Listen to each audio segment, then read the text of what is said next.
There's so much talk in today's pop psych culture about mind-body connection. But here's the reality. There is no disconnection between mind and body. The body endures what the mind cannot contain. In other words, when you're in stress or anxiety, or when you're depressed, your body at the cellular level is experiencing all of this.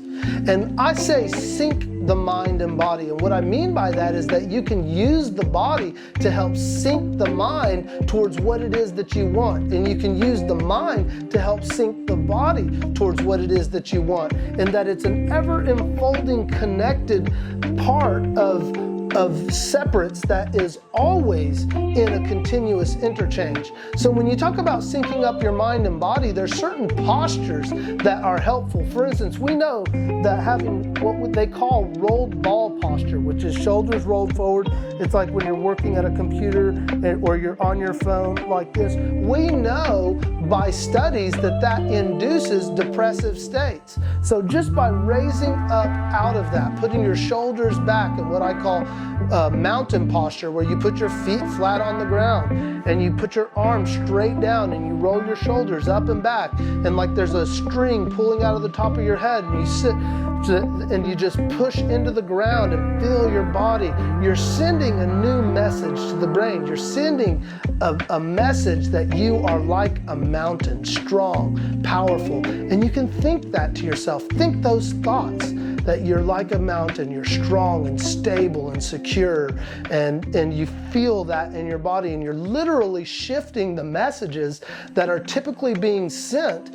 And on an unconscious level, mind you, when you're like this or walking around like this, you're sending it a message, and it's unconscious. You're not aware of it. And so a lot of this is about bringing things into awareness, okay? And then there's other postures that you can get into. I have them in my upcoming course, setyoufreenow.com, my online video course. You can find this stuff, okay? And then I want you to think about how powerful sleep is. Sleep isn't just something that you do at the end of each day. Sleep is an absolute fundamental necessity of life, and typically people aren't getting enough of it. We need, as adults, around 8 hours of good sleep in order to get into the place of autophagy, where our cells remove toxins and we replenish the energies at the cellular level. We reach those stages of deep sleep that basically recuperate the loss of energies through the day and allow you to repair what needs to be repaired and to resolve anything that needs to be done at that level, neurologically and cellular. So getting enough sleep is especially impactful, and falling asleep is really an art form. And we have to do what we call sleep hygiene. In the field of that I'm in, we talk to, especially at people who are suffering from the inability to sleep, how impactful sleep hygiene is, that's about the last hour or so up until you go to sleep.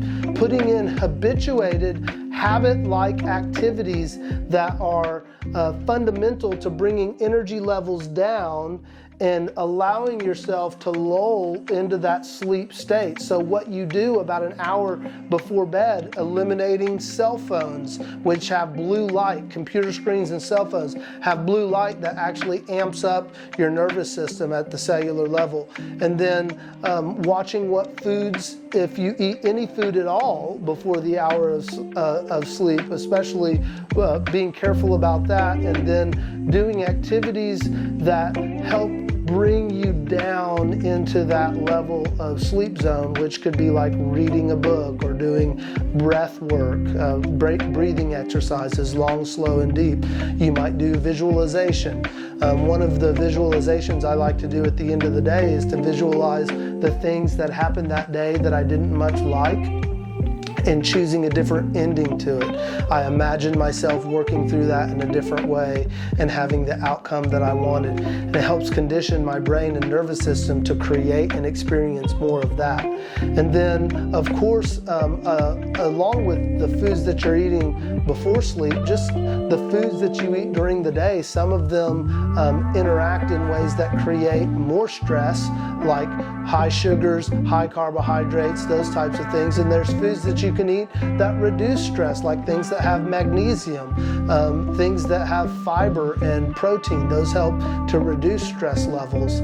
And so there are many different ways that you can impact the state of mind and body and sync it up so they are in the kind of visceral connection that brings you a sensation state of feeling good and being alive, which is why exercise is absolutely critical. Even if it's just dancing to your favorite song or going on a walk out in the neighborhood or in nature. The studies are very clear on how impactful just being out in nature is on your psychological mental health. Just the ability to feel okay. It reduces depression, it reduces anxiety. It has all of those meters and metrics that are talked about, and it's universal now. It's very widely accepted research that nature itself, just being out in nature, is one of the best things you can do for your mental health. I'll tell you that one thing that I like to do is I like to either sit on a rock or lean my back against a tree and just breathe. And I like to feel the sturdiness and the stability of the tree or the rock. And I think of it as me building a foundation within myself. And I feel like I'll imagine that I have roots growing down into the ground like a tree.